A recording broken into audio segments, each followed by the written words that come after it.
The number one objective that you have in growing your business by referral is getting people to speak positively on your behalf, creating buzz. And the most popular way to do this is in the form of a testimonial. And so I thought I'd talk a little bit in today's video about what is the goal of a testimonial. All right, so this video is all about testimonials. I have a couple different conversations that we're going to cover. The first, what is the goal of a testimonial? Then how to write a testimonial. And this could be that you're coaching people on giving you the testimonial or you're writing it yourself. Then we're going to do some customer testimonial examples. And then we're going to explore a little bit, do testimonials even actually work? And kind of what's the point? And lastly, we're going to talk about all the different uses of a testimonial, because now that you've got it, what do you do with it? Or if you've written it, where do you put it? So we're going to explore all of that and maybe a little bit more. Now, if you're super excited about one of the conversations and don't want to wait, down in the description below, you can actually move to any of the topics that I just covered by clicking on the time. So if we talk about what is the goal of a testimonial, I think it's social proof. It's, hey, you can trust this person. They've done what they said they're going to do. Testimonials are so powerful. And I often think people are making decisions to purchase based on testimonials. I know I was on Amazon yesterday and I was looking at the shirt. And I'm like, do I want to purchase it or not? And I went down to the reviews, another word for a testimonial. And I'm like, ooh, it's like 3.6 stars, which isn't bad, 3.6 out of 5. But I'm looking and it's like, falls apart, not great material. And I'm like, yeah, I usually, if it's on Amazon, I rarely buy if it's below 4 stars. And as I'm making decisions to go to eat a restaurant, whether I'm on Google or Yelp or any of those, I'm looking to see what the feedback is on an organization. And I think in the business world, it is the same. We look at it as social proof. Now, anytime we can do video testimonials, I think those are kind of like the next level, because people believe them a little bit more. They're less likely to be faked. And one of the things I love about the video testimonials is you can turn it into a written testimonial. So we want to have testimonials. Now, taking this to the next level, Mike Macedonio, who is the founder of Asentiv, formerly known as the Referral Institute, has an I don't want to say even better, but I guess I said a next level way of looking at testimonials and how they can be used. It's how to use testimonials as the vaccine for the sales objection. And specifically what we're looking at is what are key testimonials we can arm our referral sources with so that they can eliminate the objections that typically coming up in our business. Here's what I'd like you to do. Stop this recording and write down the top 3 objections you get when you're working with a prospect. Is it too much money? Does it take too much time? Is it too complicated? Whatever those key objections are. When you come back, I'm going to show you how to form a testimonial around that objection. Great. You have those objections. Now let's form the testimonial. Now you notice I said you form the testimonial. I know you've helped customers with this before, so what we're going to do is we're going to create the words for the people that have created that testimonial for you. And it starts off like this. Before I started working with whatever company you're with, okay, I had, and whatever experience that was that matches the objection. Before I started working with Referral Institute, I thought networking took too much time. Then I'll go on to explain, but since working with Referral Institute, what I found is I can now work less and create better success. As a matter of fact, I have cut my networking activities from 20 hours down to 15 hours and have since increased my business by 30%. Okay? Can you see the layout of this testimonial? You're going to create this testimonial and you're going to go to the solid credibility relationships you have with clients that have had a similar type of experience. Now this is very important. You would only go and ask for these testimonials from those clients that you have a solid credibility or even profitability relationship with. And you would ask them, does this seem like the type of experience you had working with me? If that is the case, you would ask permission if you can use them as a testimonial with that message. Thank you, Mike, so much. I love the idea of having the testimonial be the vaccine for the sales objection. And so I look forward to talking a little bit more about what we can do with those testimonials in our last section today. Use of testimonials, because those sales objection testimonials are super powerful. Probably my favorite, though there are, some other types of testimonials out there, which actually brings me to our next subject: how to write a testimonial. So Mike already gave you a teeny bit of a preview of the format. My idea of a testimonial is simple. We take a look at where were you before, the product or service that you used, and where are you now. So whether that's for a sales objection testimonial or just your basic testimonial, we want to take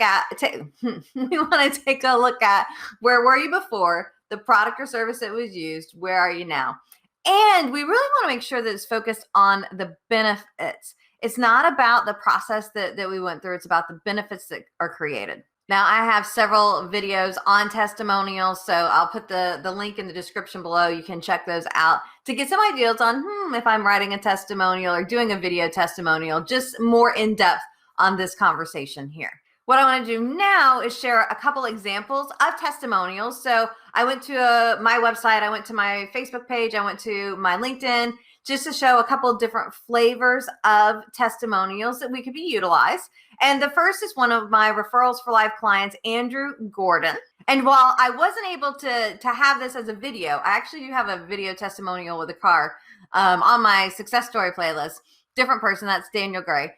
In this instance, I was able to have Andrew sharing. Being a part of the Referrals for Life community the past 2 years has helped me grow my business significantly, inspiring a vision further in the future than I have thought of before. The company has grown from 1 employee to 11, and revenue has increased over 200% each year. I was able to purchase a Tesla S80 paid in cash this year. Congratulations, Andrew. Love this success. And I like adding in pictures when we can use them. Not as much on some of the social media platforms, but at least on your website, you can do that. And sometimes we have longer testimonials that we break down into shorter testimonials. So in a different part of my website, I've got some short testimonials, this one being from Sean Yes, another of our Referrals for Life community members. Because of Tiffanie, I was able to free up my time to coach both of my boys in soccer. So this just kind of gets to the oomph of it.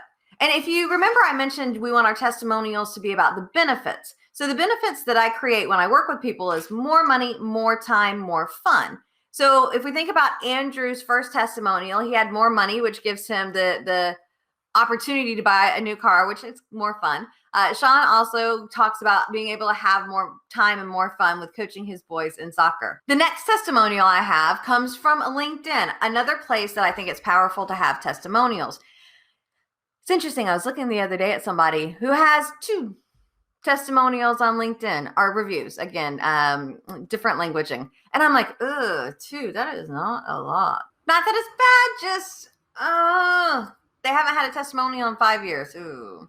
Now, this is not the person that gave it to me, but I was just looking up somebody for something different. So Denicia shared, after attending Tiffany's Escape from Email Hell, I've been implementing steps to reset my email inbox. It's refreshing to see the important emails more clearly, no more slipping through the cracks, and create a system where I can process the emails more efficiently. So she didn't talk about what was happening in the class. She's like, here's what's resulted because of it. Now, the last testimonial that I want to share in this section is from Facebook. Now, I've got 2 or 3 other ones that, like, as I was going through to deciding which to put into this video, they didn't make the cut. So I do have some more testimonials at the end just to check it out. Or go to my Facebook, LinkedIn page, go to my website, TiffanieKellog.com, or go to asentivtampa.com, and you'll see success stories there in this format. So this is another longer testimonial. If I was picking this to put on my website, I would probably go to a certain section. I'm going to go ahead and read it and highlight it for you, just because I think if it's too long, sometimes people don't read it. If I wanted to use the testimonial in its entirety on my website, for example, I would highlight this section, bold it, make it a different color so it would stand out. Just this week, I closed a deal for a new account by using the practices that Tiffanie taught us. If I didn't have this course, I would have probably missed that opportunity, valued at over $3,000 in revenue.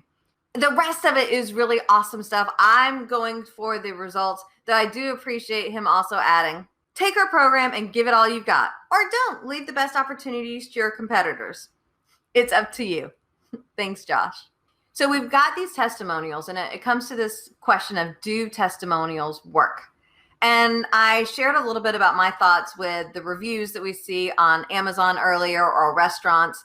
I know it was, so I'm recording this in the middle of July, and Space Jam just came out. And I watched the trailer for the new Space Jam, and it looked kind of cute. I had my 11-year-old nephew over the weekend, so I was thinking, hey, this could be a good movie to watch. I was kind of excited. And then I went to the reviews, and they're like 3 out of 10. And I'm like, oh, that does not look, yeah.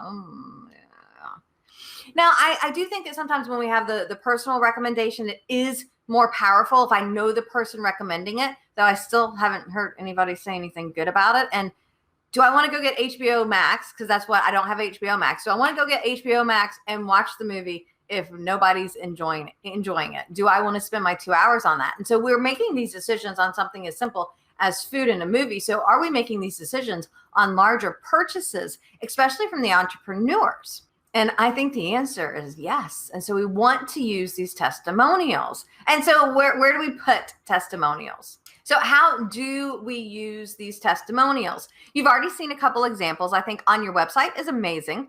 I think a page for testimonials as well as testimonials sprinkled throughout the pages.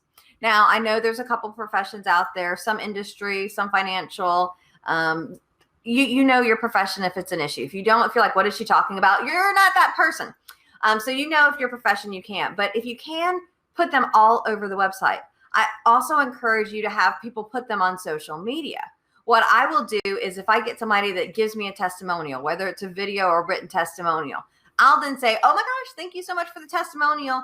Here's a link or links to my other different pages, Facebook, LinkedIn, Yelp, Google, whatever you're using. Could you please also put it there? Because to me, if I've got the same testimonial from one person on 5 different places, that's totally fine. Now, I don't want, 5 different people with the same testimonial. That seems a little fictitious. Another place that I think is really important that you have your testimonials is you want to arm your referral sources with your testimonials. You want to make sure they know the successes that you've created, especially the ones that Mike talked about a little bit earlier. We want our referral sources to be armed with those testimonials that can help our referral sources close without getting the objections. Now, if you're thinking, man, I really want to know more about that, in the Asentiv Ignite Your Business program, we do go into detail on testimonials. I think we spend probably 30 to 40 minutes just really getting into how do you get more testimonials? How do they want to be written? How do you get them to actually do the videos? What does that overcoming objection testimonial look more about? How do we get that? And so we do spend quite a bit of time in the Asentiv Ignite Your Business program, module 8, that is on that. So if you're interested, drop me an email. We'd love to have you come out and visit and see what that looks like. As we begin to wrap up this video, you tell me, what are your thoughts? How can we use our testimonials? Do they work in your opinion? How do the testimonials, the recommendations, the reviews vary? So down in the comments below, please leave your thoughts. And while you're down there, like this video and be sure to subscribe to get more advice on more money, more time, and more fun. Oh, and after this, we'll be showing you a couple more examples of those testimonials. Happy networking, y'all.